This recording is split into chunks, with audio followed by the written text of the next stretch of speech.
예, 부동산 경제론 13주차 두 번째 시간입니다. 지난 시간까지 해서 디파스켈 휘트 모형의 1사분면서부터 4사분면까지를 살펴봤습니다. 다 살펴봤으니까 1사분면서부터 4사분면까지를 하나의 그래프에 이제 합쳐야 되는데요. 이제 그걸 하기 전에 부동산 시장 체계에 대해서 살펴보도록 하겠습니다. 네, 마찬가지로 화면을 공유하고 시작을 하도록 하겠습니다. 우리가 지금 하는 거 부동산 시장 체계라고 하는 거 요거 이제 76쪽에 나와 있습니다. 그래서 부동산 시장 체계는 크게 보면 공간 시장하고 자산 시장 두 가지로 구성이 되어 있다라고도 생각해 볼 수 있는데요. 그 두 시장을 연결하는 매개가 뭐 당연히 있겠죠. 그래서 부동산 공간 시장과 자산 시장을 연결하는 매개 역할을 하는 게 건설 산업을 포함한 부동산 개발 부문이다라고 생각을 해볼 수 있습니다.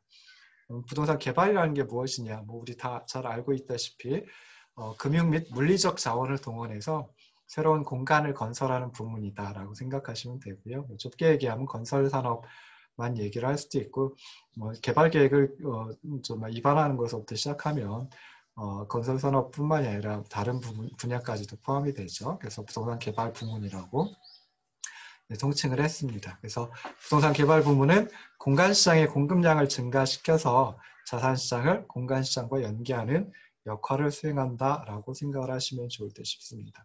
결국 부동산 시장 체계라고 하는 것은 공간시장, 자산시장, 그리고 이를 매개하는 부동산 개발 부문, 건설산업, 이 상호 연계되는 형태로 구성이 되어 있다라고 생각을 해볼 수 있습니다.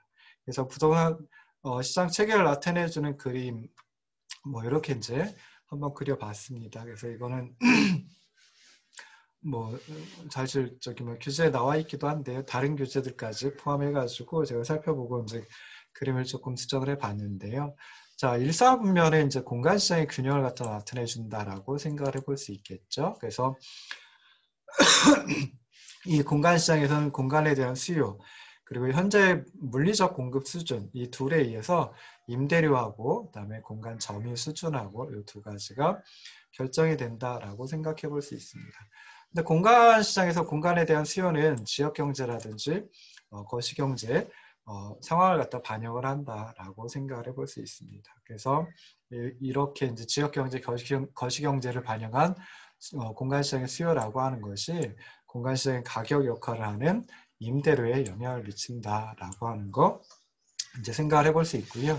그다음에 공간 시장의 공급은 실제로 이제 과거 또는 현재의 부동산 개발 부문에서 수행한 활동의 결과이다라고 생각해 볼 수 있겠죠. 그래서 부동산 개발 부문에서 열심히 활동을 하고 그 결과로 이제 신규 공급이 이루어진다라고 하면 그것들이 차곡차곡 쌓여가지고 나와 있는 게 이제 공간 재고 양이다라고 이제 생각을 해볼 수 있습니다. 그래서 이렇게 해가지고 이제 1사분면을 갖다 설명을 드릴 수 있고요. 그 다음에 2사분면은 이제 자산시장의 균형을 나타내주는 그런 4분면이다라고 생각을 해볼 수 있겠죠. 그래서 자산시장은 공간시장에서 공급된 부동산 자산에 의해 창출된 현금 흐름, 이것이 이제 자본환원율과 함께 작동을 해가지고 자산 가격을 결정한다라고 생각을 해볼 수 있습니다. 그래서 이게 이제 2사분면이다라고 생각을 해볼 수 있는데요. 부동산 자산시장에서는 수요와 공급 모두 다 이제 투자자들이 담당을 하고 있다라고 생각을 해볼 수 있습니다. 그래서 자산을 매입하려고 하는 또는 뭐 자산의 일부 지분만을 매입하려고 하는 쪽이 수요 측면을 구성을 하고요. 그 다음에 자산 또는 자산의 일부를 지분으로 매각하려고 하는 쪽이 공급을 구성한다라고 생각을 해볼 수 있습니다. 그래서 이 둘에 의해서 자본 환원율이라고 하는 게 결정이 되는데요. 뭐 양쪽 다 투자자니까 수요 측면, 공급 측면 모두 다 투자자니까 투자자들이 다른 자산과 비교해 가지고 부동산 자산의 위험, 부동산 자산의 수익률 어떻게 인식하느냐에 따라 가지고 이제 자본 환원율, 요구 수익률이라고 하는 게 결정된다라고 생각을 해볼 수 있습니다.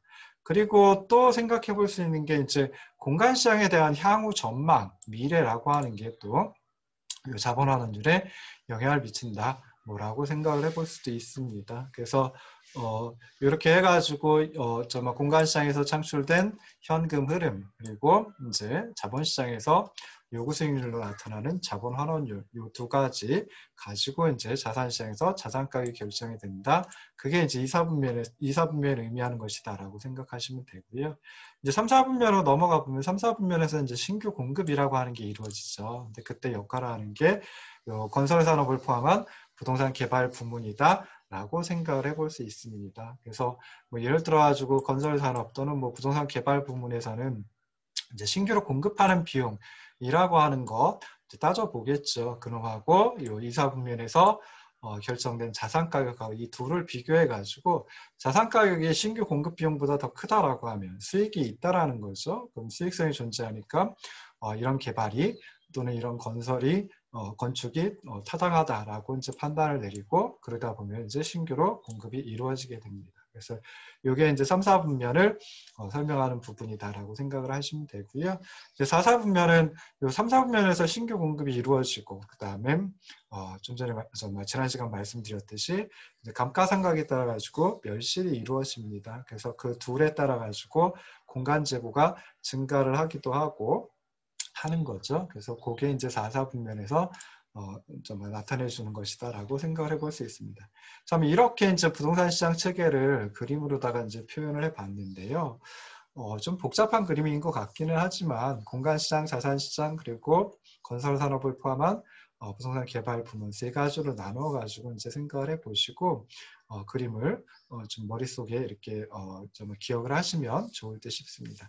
근데 이 부동산 시장 체계는 뭐 한 두 가지 또 특징을 생각을 해볼 수 있습니다. 그래서 부동산 시장 체계는 첫 번째 원칙적으로 미래를 고려하고 있다라고 하는 겁니다. 그래서 공간 시장에서는 수요 역할을 좀 담당하는 측면에서 보면 즉 공간 이용자 또는 임차인들이 되겠죠. 그래서 미래 전망에 따라 가지고 공간 수요를 어느 정도 계획을 할까, 공간 수요의 그 장기간의 계획을 이제 필요로 한다라고 생각을 해볼 수 있습니다. 그래서 공간 시장에서도 이제 미래를 갖다가 좀 미래에 대한 고려가 포함되어 있다라고 이제 생각을 해볼 수 있고요. 그 다음에 자산 시장도 마찬가지겠죠. 그래서 자산 시장의 공급 수요 측면 모두 다 이제 투자자들이 참여한다라고 생각해 볼 수 있는데요. 투자자들은 이제 미래에 대한 어떤 예측을 많이 하겠죠. 그래서 공간 시장에서는 수요가 어떻게 될까? 그래서 임대료가 어떻게 될까? 뭐 이런 것도 이제 살펴볼 수 있을 테고요. 그 다음에 개발 부문의 활동이라든지 이런 건 어떨까? 그 다음에 자본시장의 움직임, 거시경제 뭐 이런 것들은 어떨까? 예상을 해가지고 부동산 자산의 현금 흐름을 판단하고 그 다음에 매입과 매각을 결정을 하고 그게 또 자본 환원율에 영향을 미치고 그래서 이제 자산 가격이 결정된다라고 생각해 볼 수 있습니다. 그래서 이렇게 공간 시장, 자산 시장 참여자들이 이제 미래에 대한 전망을 갖다 고려를 할 수밖에 없고요. 건설 산업도 마찬가지겠죠. 그래서 신규로 공급되는 비용 이것도 그렇지만 특히 이제 자산 가격이 정말 미래에 대한 예상을 반영하다 보니까 건설 산업에서도 이 둘을 신규 공급 비용과 자산 가격을 비교한다라고 했을 때 자산 가격이 어떻게 될까라고 하는 것도 미래에 대한 예상을 하고 이제 타당성 여부를 결정을 할 수밖에 없습니다. 그래서 이런 식으로 부동산 시장 체계는 원칙적으로 미래를 고려한다라고 하는 거 하나 생각을 해보시면 좋을 듯 싶고요.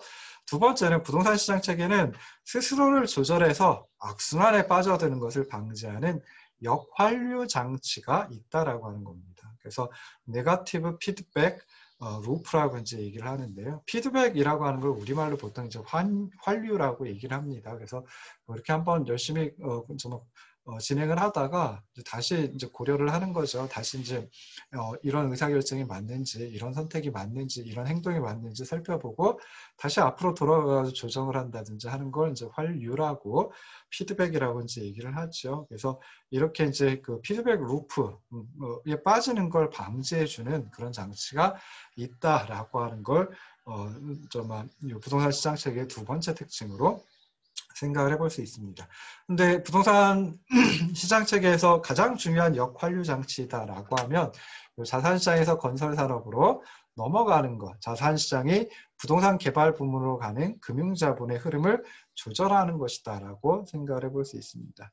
그래서 예를 들어 가지고 신규 부동산 공급이 공간시장에서 과잉 공급을 초래한다라고 하면 그러면 미래 임대료 수입이 줄어들게 되고 그러면 현금 흐름이 감소하고 그래서 자산 가격이 낮아지겠구나 라고 생각을 할 수 있겠죠. 신규 공급 비용은 그대로 있는데 미래의 자산 가격이 낮아질 것이다 라고 생각을 하면은 그러면 이제 수익성이 낮아진다라고 판단해서 추가적인 신규 공급이 타당하지 않다라고 하는 걸 알려줄 수 있습니다.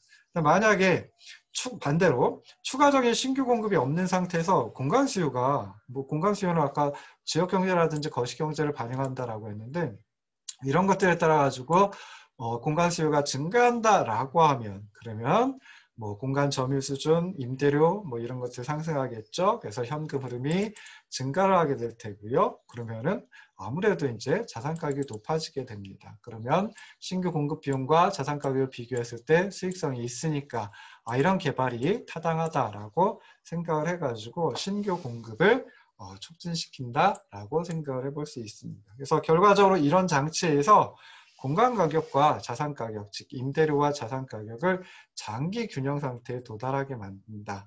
이게 이제 부동산 시장 체계의 중요한 두 번째 특징이다라고 하는 거 생각을 해보시면 좋을 듯 싶습니다. 그래서 이렇게 해가지고 이제 부동산 시장 체계에 대해서 살펴봤고요. 자, 이제 공간 시장과 자산 시장의 장기 균형, 그러니까 동시적 장기 균형을 디파스켈 휘튼 모형, 4분면 모형을 통해서 생각해 볼 수 있습니다. 그래서 디파스켈 휘튼 모형은 부동산 공간 시장과 자산 시장의 장기 균형 상태, 즉 균제 상태를 설명하는데 굉장히 유용하다라고 생각을 해볼 수 있는데요. 요 78쪽에 있는 이 그림 가지고 이제 생각을 해볼 수 있습니다. 그래서 여기서 아까도 말씀드렸듯이 장기 균형이라고 하는 것은 좀 소요되는 시간까지도 고려했다라고 하는 걸 생각을 해보시면 좋을 듯 싶습니다. 자, 여기서 보시면 1사분면이 공간시장과 임대료 공간시장에서 임대료가 결정이 되는 것을 보여주는 거고요. 그냥 2사분면 또 합시다. 2사분면은 자산시장에서 자산가격이 결정되는 과정을 갖다 이제 보여준다라고 생각해 보시면 되고요.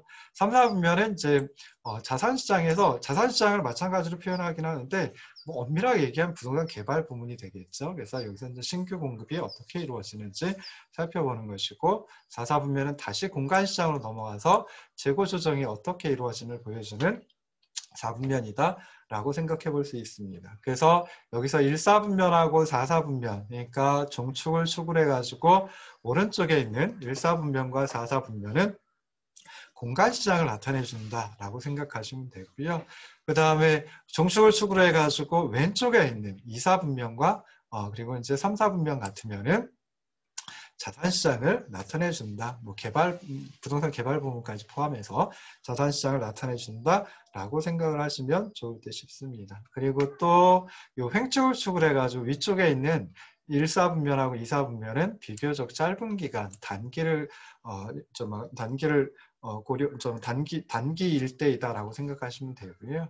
그 다음에 횡축을 축을 해가지고 아래쪽에 있는 3사분면하고 4사분면 같으면은 좀 시간까지도 고려하는 그래서 신규로 부동산 개발 부문에서 열심히 그 수익성을 갖다 평가해서 이 개발이 타당한지 여부를 갖다가 판단하고 신규 공급을 하는 데까지 들어간 시간 굉장히 길겠죠. 그 다음에 공간시장에서 4사분면도 보시면은 이렇게 해가지고 신규로 공급이 되고 그 다음에 또 멸실이 된다라고 하는 거 이것도 이제 꽤 오랜 시간을 고려를 할 수밖에 없습니다. 그래서 이쪽으로 가면 그러니까 횡축의 아래쪽 부분은 장기를 의미한다라고 생각을 하시면 좋을 듯 싶어요. 그래서 이렇게 보시면은 부동산 시장과 자산 시장의 동시 균형은 다음과 같은 경로를 통해서 구할 수 있다라고 생각해 볼 수 있습니다.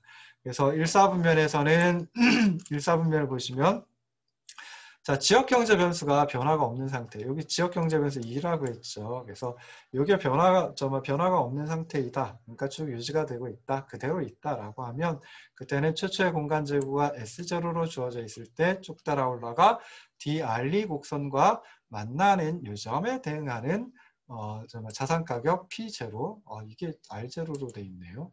죄송합니다. 죄송합니다. 임대료가 맞죠, 여기는. 그래서 임대료가 R0이다 라고 하는 거 이제 생각을 해볼 수 있습니다. 그래서 공간 수요와 주어진 공간 재고가 일치되도록 임대료가 R0로 결정이 된다. 이게 이제 일사분면 가지고 살펴볼 수 있는 거고요. 자, 이사분면은 요 R0가 일사분면에서 임대료가 R0로 결정이 돼서 주어지면 자산시장에서 자산가격은 P는 R 오버 I라는 요식을 통해서 결정이 돼 있죠. 그래서 P는 R 오버 I 곡선 이렇게 원래는 우상향하는 방사선인데 근데 그걸 그 원점을 축으로 해가지고 왼쪽으로 90도 회전 이동하면 이런 식이 되고 이런 그 좌상향하는 방사선이 돼버립니다. 그래서 보시면 임대료가 R0로 결정이 돼서 자산시장에 주어지면 얘는 공간시장에서 결정이 되는 거예요. 그러니까 공간시장에서 결정이 돼서 자산시장에 주어지면 P는 R 오버 I 곡선하고 만나는 점에 대응하는 자산가격 P0로 결정된다라고 이제 생각을 하시면 좋을 듯 싶습니다. 3, 4분면에서 이제 신규 공급이 이루어지는 거죠. 그래서 2, 4분면에서 자산 가격이 P0로 결정돼서 주어진다라고 하면 어떤 기간 동안, 한 기간 동안 건물의 신규 공급량이 C0로 결정이 된다는 거죠. 그래서 3, 4분면을 나타내주는 식 P는 FC 곡선이 되고요. P는 FC 곡선은 원점에서 출발하는 게 아니라 횡축에서 출발을 한다라고 했죠. 그리고 우상향한다라고 했는데 이걸 1사분면에 있던 걸 원점을 기준으로 해가지고 원점을 축으로 해가지고 180도 회전하면 90도 회전을 2번 하면 그럼 이렇게 되고요. 이제 좌하향하는 그런 형태의 직선으로 나타나게 됩니다. 그래서 원점에서 출발하지는 않고 횡축에서 출발하면서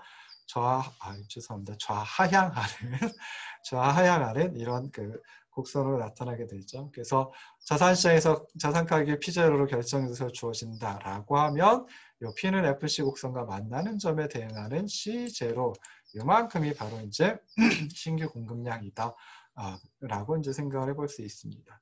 자, 4사분면 같으면 어떻게 될까요? 4사분면은 재고 조정하는 그런 그 공간시장의 재고 조정을 나타내 주긴 하지만 장기 균형에서는 즉 균제 상태에서는 재고 조정이 없는 거죠. 결국은.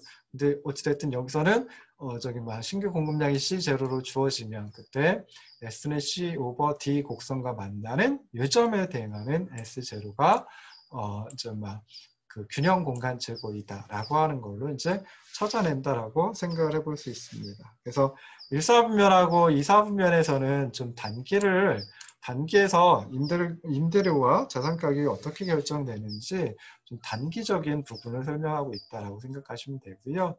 3, 4분면하고 4, 4분면은 조금 긴 시간, 즉 다시 말해서 공간 시장의 공간 재고에 영향을 미치는 부동산 개발 부분 그리고 그 영향을 통해 가지고 공간시장과 자산시장이 장기적으로 어떤 결과를 가져다 주는지 보여준다라고 생각을 하시면 좋을 듯 싶습니다. 그래서 결국 이렇게 최초의 공간 재고가 S0였는데 한 바퀴 돌고 나서 즉 그 S0에 따라서 최초 공간 재고에 따라서 임대료가 R0로 결정이 되고요. 그 다음에 임대료가 R0가 공간시장에서 임대료가 R0로 결정이 되고 그 다음에 자산시장에서는 임대료가 R0로 주어지면 자산가격 P0로 결정이 되고 그 다음에 부동산 개발 부문에서 자산가격이 P0로 주어지면 그때 신규 공급량 C0로 결정이 되고요. 그리고 나서 이 C0일 때 S는 C 오버 D 그러니까 균제 상태, 장기 균형 상태에 도달하면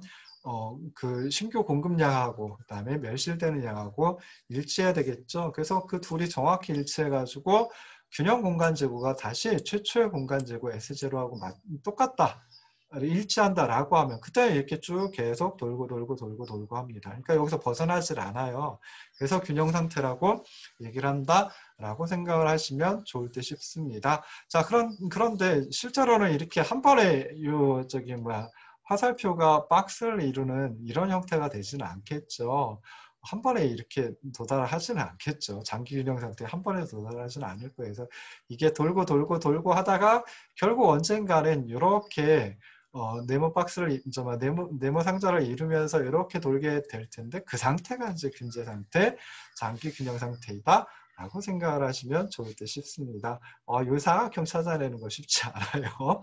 자, 그리고 나서 이제 우리가 볼 게 공간시장과 자산시장의 균형을 이제 연립방정식 체계로, 그러니까 수학으로도 생각을 해볼 수 있습니다. 자, 이 부분은 다음 주차로 넘기기로 하고요. 자, 이번 주차에서는 요 그림으로 더 설명하는 거, 비교 정태 분석에 대해서 살펴보도록 하겠습니다. 그래서 비교 정태 분석은 정의가 애초의 균형과 새로운 균형을 비교하는 분석을 몽땅 다 비교 정태 분석이라고 합니다. 그래서 여기서도 비교 정태 분석이 나오지만 그냥 일반적인 수요 공급 이론에서도 비교 정태 분석이 나와요.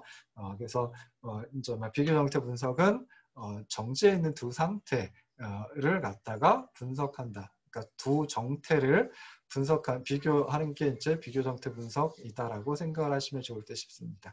근데 대부분 이제 그 정제에 있는 상태, 균형 상태를 두고 분석을 하거든요. 그래서 애초의 균형과 새로운 균형을 비교하는 분석이다라고 생각을 하시면 되고요. 자, 우리 여기 DW 모형, 디파스칼 휘튼 모형에는 4개의 내생 변수가 있다라고 했어요. 그래서 4개의 내생 변수가 임대료, 임대료, 자산 가격, 그리고 신규 공급량, 공간 재고 이렇게 4가지인데요. 사실은 그 내생 변수 말고 다른 변수들, 즉 외생 변수, 시장 밖에서 형성돼서 이 모형 밖에서 결정돼서 이 모형으로 던져지는 그런 것들이 있습니다. 그래서 공간시장 우리가 공간시장 1사분면에서 분석을 해봤는데 그때는 이제 지역경제 변수라고 하는 게 외생 변수였죠. 그러니까 모형 밖에서 결정이 돼가지고 주어지는 것이다라고 생각을 하시면 좋으시고요. 그 다음에 2사분면 자산시장의 균형을 갖다 얘기할 때는 자본 환원율이 이 모형 밖에서 결정돼가지고 주어지는 것이다라고 생각을 해볼 수 있습니다. 자, 그다음에 3, 4분면에서는 뭐가 있었죠? X라고 하는 변수가 있었죠. 그래서 요소 가격 또는 규제 수준을 나타내주는 X라고 하는 변수. 이게 이제 그 외생 변수이다라고 생각해 볼 수 있고요.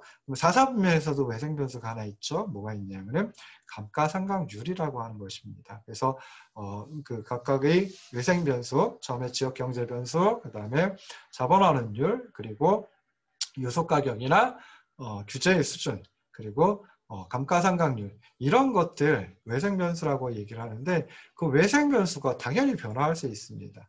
이 모형 안에서 결정이 되는 건 내생 변수이지만 모형 밖에서 결정이 되는 게 외생 변수거든요. 그래서 그런 외생 변수가 변화를 하게 되면 그때는 이제 공간시장에서 조정이 이루어지고 자산시장에서도 조정이 이루어지고 그래서 그 조정이 이루어지고 결국 완전히 조정되고 그러면 새로운 균형이 나타난다라고 생각해 볼 수 있죠. 새로운 장기 균형, 균제 상태가 나타난다, 균제 상태에 도달한다라고 생각을 해볼 수 있어요. 그럴 때 애초의 균형과 새로운 균형의 두 가지를 갖다 이제 비교 분석하는 것, 그게 비교 정태 분석이다라고 생각을 하시면 좋을 듯 싶습니다.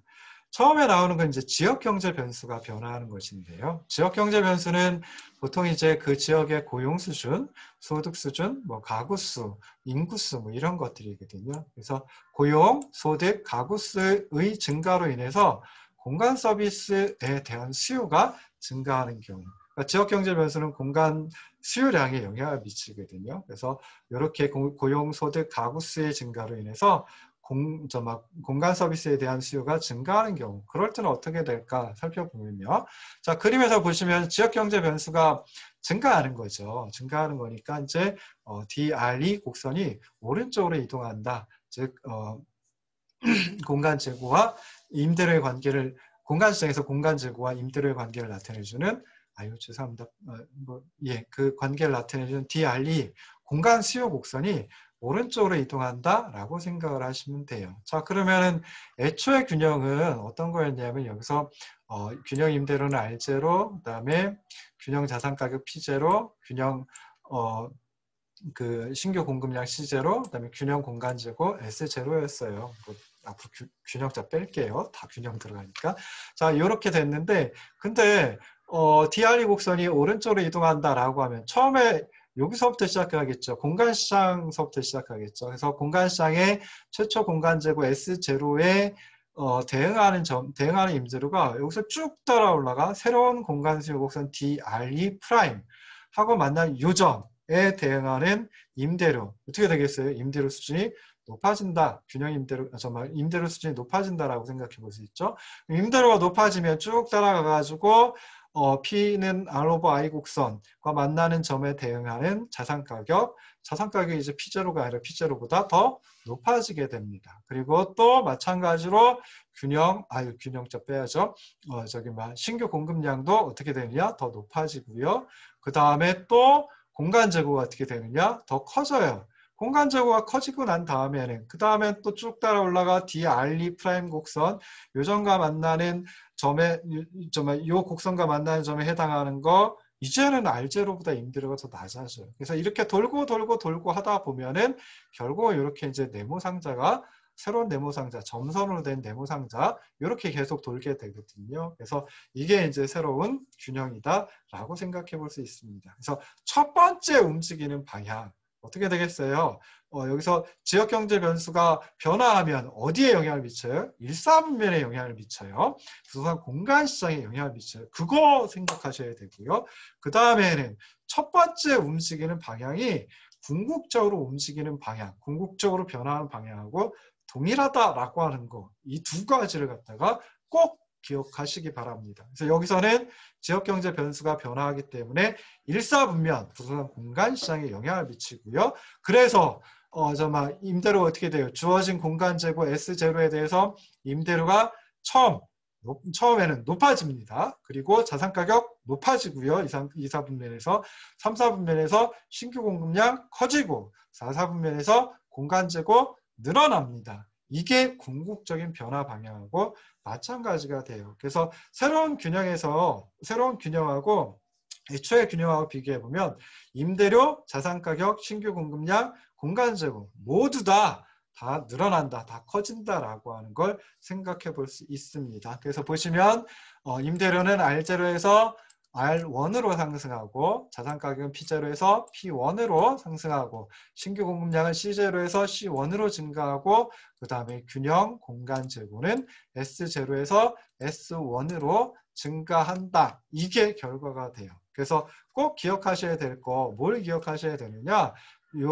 디파스켈 히튼버에서 비교 정태 분석을 한다. 애초의 균형과 새로운 균형 비교를 한다라고 했을 때 첫 번째 기억하셔야 될 거, 이게 어떤 사분면에 영향을 미쳤을까? 부동산 시장, 자산 시장에 영향을 미쳤을까? 부동산 공간 시장에 부동산 공간 시장에 영향을 미쳤을까? 부동산 자산 시장에 영향을 미쳤을까? 3, 4분면 부동산 개발 부문에 영향을 미쳤을까? 아니면 4, 4분면 감가상각률이 변화했을까? 이걸 갖다가 이제 생각을 하셔야 되고요. 그 다음에 두 번째는 처음 움직이는 방향이 궁극적으로 움직이는 방향하고 마찬가지다라고 하는 거 꼭 기억하시기 바랍니다. 자, 오늘은 여기까지 하도록 하겠습니다. 긴 시간 들어주셔서 고맙습니다. 그리고 고생하셨습니다.